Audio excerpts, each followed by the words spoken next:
News 24 এর দুপুরের সংবাদে আপনাকে স্বাগতম। শুরুতেই জানিয়ে দিচ্ছি আজকের গুরুত্বপূর্ণ সংবাদের শিরোনাম, পরে থাকবে বিস্তারিত। প্রথমেই জানাবো করোনা সংক্রমণের রেড জোনে ঢাকা ও রাঙামাটি, জানিয়েছে স্বাস্থ্য অধিদপ্তর। জানাবো তৈমুরের নির্বাচনী সমন্বয়ক নাশকতা মামলায় কারাগারে। এছাড়া রয়েছে ৩.৫ মাস আগে লন্ডনে মারা গেছেন বিএনপি নেতা হারিস চৌধুরী। থাকছে রংপুরে দুজনকে আমৃত্যু কারাদণ্ড। এবং সবশেষে রয়েছে সেনাবাহিনী যে কোনো দুর্যোগে সর্বোচ্চ সেবা নিশ্চিত করতে বদ্ধপরিকর। পুরো খবর পেতে ভিডিওটি শেষ পর্যন্ত দেখুন। সর্বশেষ সংবাদ পেতে চ্যানেলটি সাবস্ক্রাইব করুন। এবার বিস্তারিত।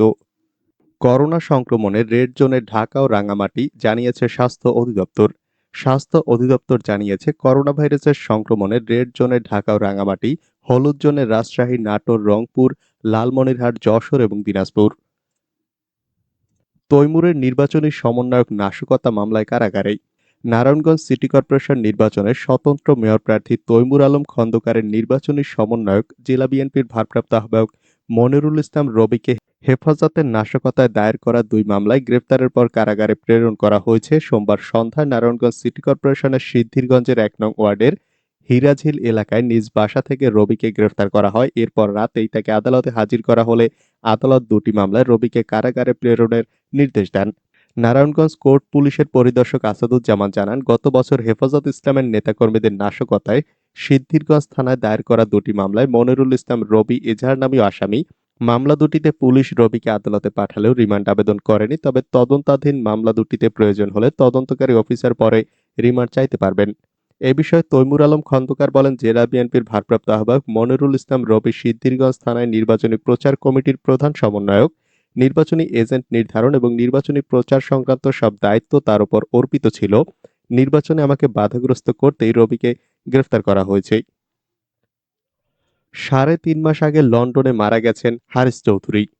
পলাতক বিএনপি নেতা আবুল হারিস চৌধুরী লন্ডনের একটি হাসপাতালে মারা গেছেন। তিনি করোনায় ভুগছিলেন। গত বছর আগস্টে করোনায় আক্রান্ত হয়ে সুস্থও হন। তবে করোনায় ফুসফুসের মারাত্মক ক্ষতি হওয়ায় আবার তাকে হাসপাতালে ভর্তি হতে হয়। তিনি আগে থেকেই ব্লাড ক্যান্সার এবং অন্যান্য জটিলতায় ভুগছিলেন। হারিস চৌধুরীর চাচাতো ভাই সিলেট জেলা বিএনপির সহসভাপতি আশিক চৌধুরী এ তথ্য দেন। তার মৃত্যু হয় প্রায় ৩.৫ মাস আগে। পরিবারের সদস্যরা সংবাদটি এতদিন গোপন রেখেছিলেন। গতকাল আশিক চৌধুরী ফেসবুকে ইঙ্গিতপূর্ণ একটি স্ট্যাটাস দিলে হারিস চৌধুরীর মৃত্যুর বিষয়টি চাউর হয়ে যায়।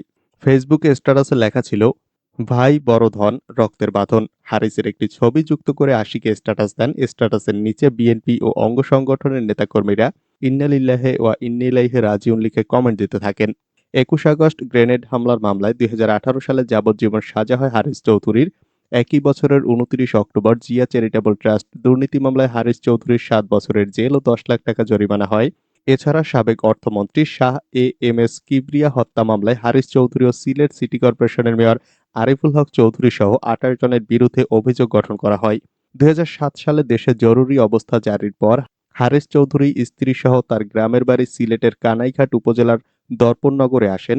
রাত ১২টার পর তার ব্যক্তিগত সহকারী আতিক মোবাইল ফোনে জানান, ঢাকায় বিএনপি নেতাদের বাসভবনে যৌথ বাহিনীর অভিযান চলছে। কয়েক ঘন্টা পর যৌথ বাহিনী হারিসের বাড়িতে হানা দেয়, কিন্তু তার আগেই তিনি সরে পড়েছিলেন। কিছুদিন সিলেটে এখানে ওখানে লুকিয়ে থাকার পর ওই বছরের ২৯ জানুয়ারি জকিগঞ্জ সীমান্ত দিয়ে রাতের আধারে ভারতে চলে যান। ভারতের আসামে করিমগঞ্জ জেলার বদরপুরে তার নানা বাড়ি, সেখানেই তিনি ওঠেন। সেখান থেকে বিদেশে যাতায়াত করতেন। সূত্র জানান, ব্যবসা বাণিজ্য দেখভাল করতেন ওখান থেকেই।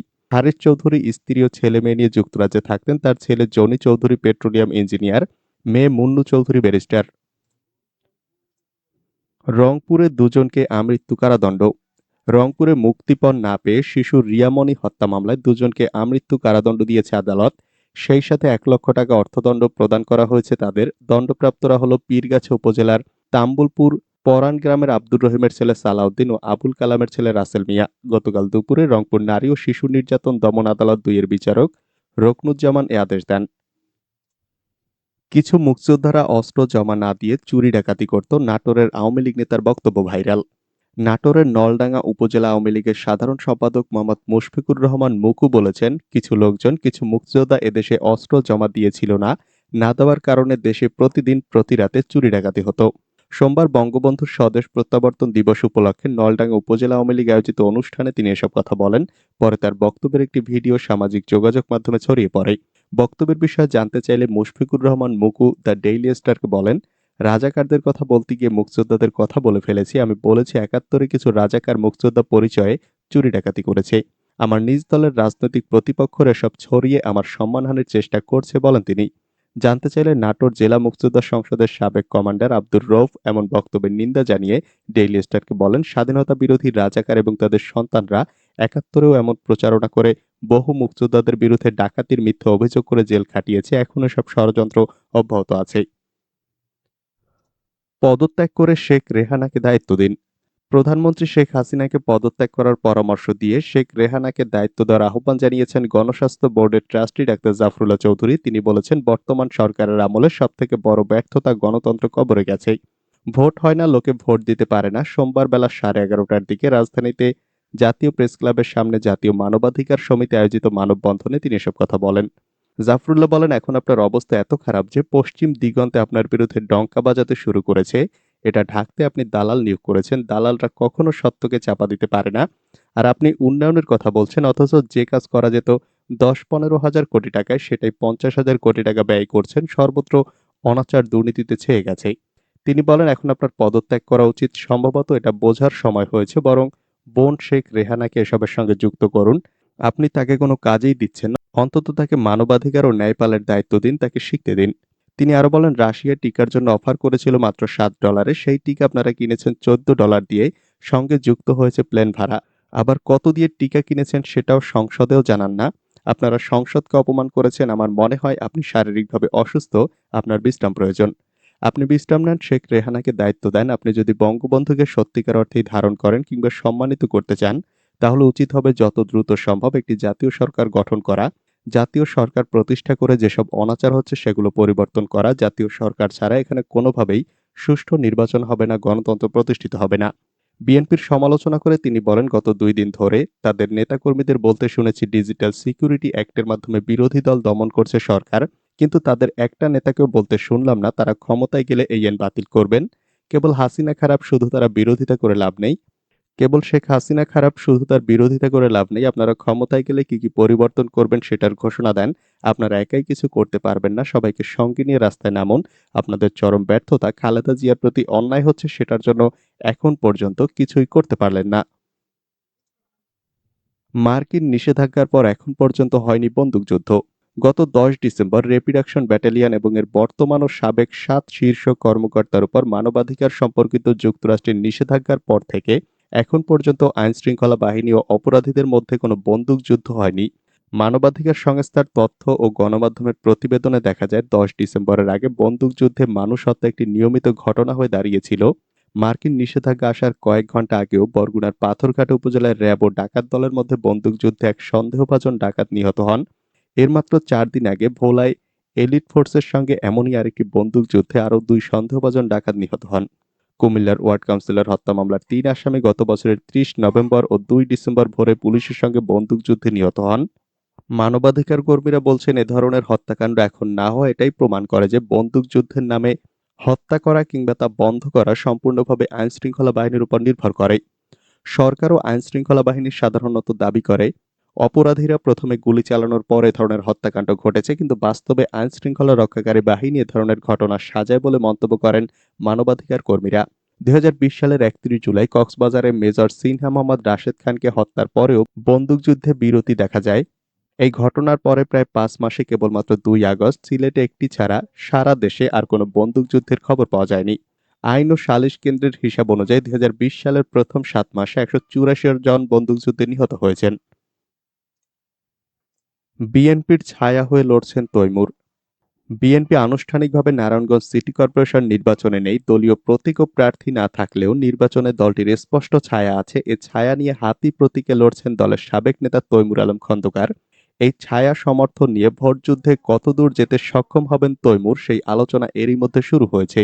বিশেষ করে সরকারদলীয় সাংসদ শামীম ওসমান গত সোমবার সংবাদ সম্মেলন করে নৌকার প্রার্থীর জন্য মাঠে নামার ঘোষণা দেওয়ার পরেই আলোচনা আরো জোরালো হয়েছে। কারণ এতদিন আলোচনা ছিল স্বদলীয় রাজনৈতিক প্রতিপক্ষ আইভীকে হারাতে তৈমুরের নেপথ্যে সহযোগিতা করছেন নারায়ণগঞ্জের দুই সাংসদ শামীম ওসমান ও সেলিম ওসমান।